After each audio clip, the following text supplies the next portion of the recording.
Tonight it is a story of three men who have used or rather misused their position and looted the nation, be it Suresh Kalmadi, who doesn't even find a mention in the CBI's FIR, or A. Raja, whose scam as the Supreme Court indicting the CBI, asking them why they don't even question him, or B.S. Yediyurappa, who runs a government by his sons for his son-in-laws and goes straight into the bank balance, they say, of his daughters.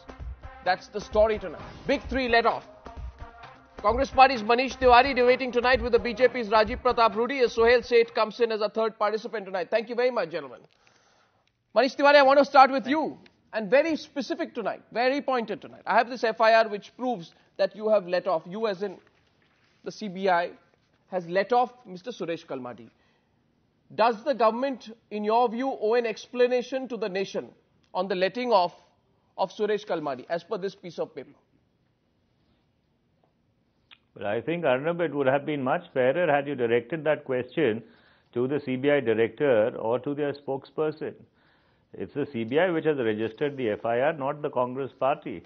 So if anyone has to answer as to why somebody is not there or not there, you don't have a view on it? It is for the CBI to answer. You don't have a view on it? That Suresh Kalmadi, obviously, who approved the entire payment of the AM Car and Films case, you know, he signed on the minutes of the meeting. He knew where the tenders and contracts were given for this deal.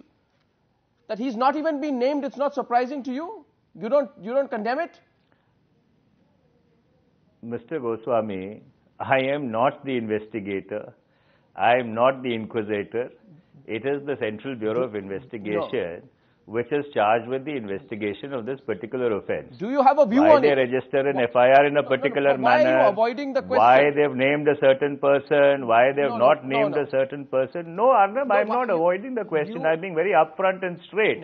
Because of the simple reason, and I don't even want to get into a legal quibble about an FIR being a first information report. It is not an investigation. It is a charge sheet which is the culmination of the investigation. I don't even want to get into all those legal arguments. I'm glad you called it a quibble. For the simple reason that it is for the CBI, to determine the course of their investigation in the manner they deem it appropriate. I do not have the facts with me. I have not seen the files. I have not seen as to what is the evidence.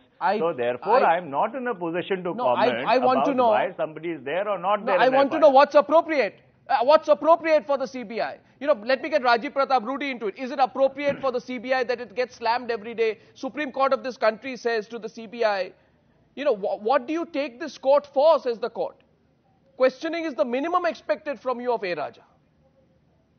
Mr. Rudy, your first response to the situation we face. Well, I think your anguish is, I appreciate your anguish because, and I'm slightly confused because all these years when in the UPA regime, when we talk about the CBI and when Manish, my friend, fails to respond, the general perception is that CBI is not Central Bureau of Investigation, it's the Congress Bureau of Investigation. But I don't expect much to be replied from Manish because he really does not know at that level how it works. So we have to give him that space and time. No, you see, now this is the real problem, Rajiv. This is the real problem. No, I think Mr. Goswami. One second. One second. He started on a wrong tack. Who is he? I would have refrained from rebutting, but I just want to point out to Mr. Rajiv Pratap Rudy that when the CBI investigates the Haran Pandya murder, then let's not digress. If it lets off I'm not going to. Hang on. If it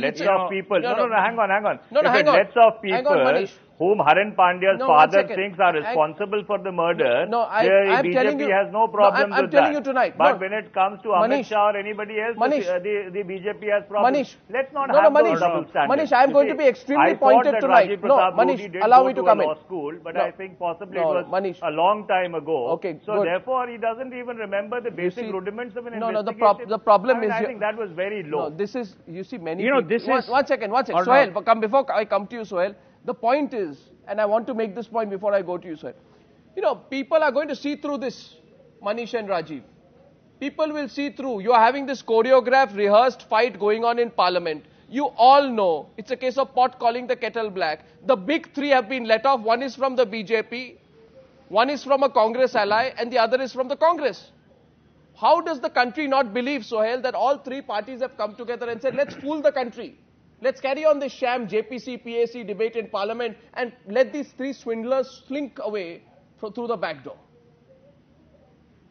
But Arnab, this is a country which loves the low-hanging fruit. I don't even want to get into a debate with Rajiv or with Manish over whether it's the Congress or the BJP. I want to take it to a different level. Where do you leave the citizen? What does the citizen actually feel? And here I have to say, if it weren't for the Supreme Court, there would be no voice of sanity which reflects the frustration of the citizen left in this country. The country treats the citizen as a person to go back to every 5 years. Now, you know, people might say it's the unelectable who talk. We are citizens of this country. We pay our goddamn taxes. The reality, quite simply, is the perception amongst the citizens' mind is that all parties are tarred with the same brush. Because, and here again, I'm not getting into the politics. If the BJP raised an issue of corruption, they should have had the sagacity and the wisdom to get rid of Yediyurappa. Whatever the reasons may be that he's staying or not staying, I don't want to get into that. No. Kalmadi should have been named in the FIR. I mean, these are things which would give the impression to the citizen that people like Sonia Gandhi and Manmohan Singh actually care about the perceptual realities that the citizen is afflicted with. No, but there is a legal issue which Manish reflected on. No, you see, the point is... no, one minute, Manish. Manish, point is this. There is a charge tonight. I hear the question, Manish. There is a clear charge tonight. That how does the country believe that when Kalmadi, Raja and Yediyurappa are simultaneously being allowed to slink away through the back door, that you, both of you, as in both the sides, UPA, NDA, Congress, BJP, everyone is not in collusion and saying, let the confusion drama carry on in Parliament so that the people think that we are fighting each other.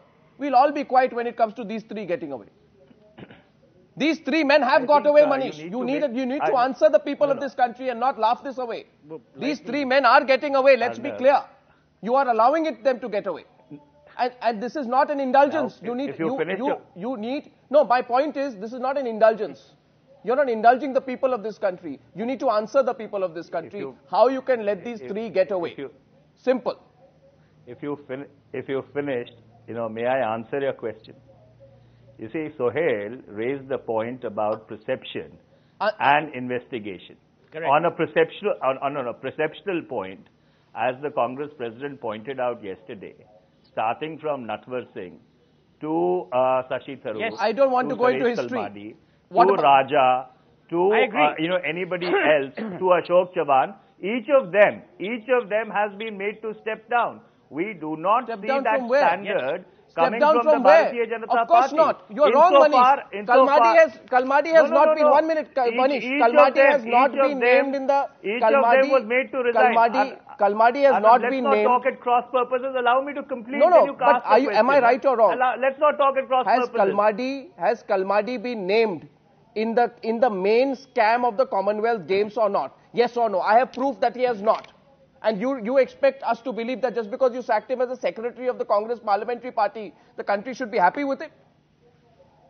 Mr. Goswami, it lay within the remit of the Congress Party to obtain his resignation from the secretaryship of the Congress Parliamentary Party. We have done that. You can't do more. It lies in the remit of the CBI to investigate and take it to a logical conclusion. The same CBI which doesn't act against Raja. Those two things altogether. I have a question. And again, allow me to repeat, I am not making the argument that a first information report is only a starting point and it is not the culmination of an investigation. I'm not even making that point. All I'm saying is, where we had to act, we have acted, but we do not see that same standard from the BJP. So you completely wash your hands of what the CBI is doing. What we see from the BJP is that money talks and Yedi walks. That's what we are seeing. No, we have to go beyond catchy slogans tonight. Rajiv, Rudy, 1 minute. Suhail, I'm coming to you.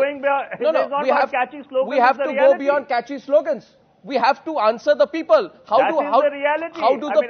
Let the BJP disabuse that reality. No, I'm asking the BJP. How Rajiv, Rudy, how does the country believe the sincerity of the BJP? How does the country not believe that just because you could not act against Yediyurappa, you are letting off Kalmadi? You're not making a huge song and dance about it. No, we are not singing and dancing about it. My only concern here is, I appreciate if Congress has to do a lot of politics. It suits them because in their combination, an attempt was made to dislodge the government in Karnataka, and that very court which you think is indicting Yadurappa